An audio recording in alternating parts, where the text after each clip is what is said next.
جو شخص تمہاری نظروں میں تمہاری ضرورت کو سمجھ نہیں سکتا اس سے کچھ مانگ کر خود کو شرمندہ نہ کرو۔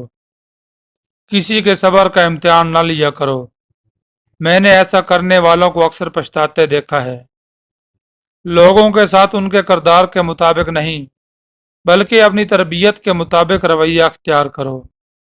جب کسی کے لیے آپ کا ہونا نہ ہونا برابر ہو تو اس کو اپنے ہونے کا بار بار شدت سے احساس دلاتے رہنا بے معنی ہے۔ رابطے اتنے ہی رکھو جتنے تکلیف نہ دیں۔ چھوٹا بن کر رہو گے تو ہی بڑی بڑی ہمتیں ملیں گی، کیونکہ بڑا ہونے پر تو ماں بھی گود سے نکال دیتی ہے۔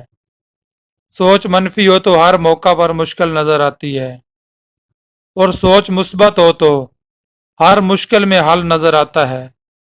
تعلیم انسان کو انگوٹھے سے دستک تک لے گئی، ٹیکنالوجی دستک سے پھر انگوٹھے پہ لے آئی۔ جب آپ اپنے سے زیادہ کسی اور کی فکر کرنے لگ جائیں تو سمجھ لیں ضلالت آپ سے ایک قدم کی دوری پر کھڑی ہے۔ لوگوں کی باتوں کو دل سے لگانا چھوڑ دو گے تو ڈر کا سامنا کرنا سیکھ جاؤ گے، اور اس طرح تمہیں کامیابی ملنے لگے گی۔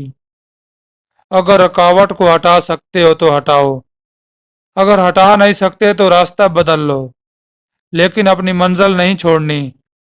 منزل پر پہنچ کر ہی دم لینا ہے۔ باپ وہ عظیم ہستی ہے جس کے پسینے کی ایک بوند کی قیمت بھی اولاد ادا نہیں کر سکتی۔ 4 طریقے جن سے آپ اپنے دشمن کی شناخت کر سکتے ہیں۔ نمبر 1، وہ آدمی جو آپ کی ترقی یا کامیابی سے ناخوش ہو۔ نمبر 2، وہ شخص جو آپ کے خلاف بولتا ہو۔ نمبر 3، وہ آدمی جو آپ کی خوشیوں کو دیکھ کر جلتا ہو۔ نمبر 4، وہ شخص جو آپ کے راستے میں رکاوٹ ڈالتا ہو اور آپ کو آگے بڑھنے سے روکنے کی کوشش کرتا ہو۔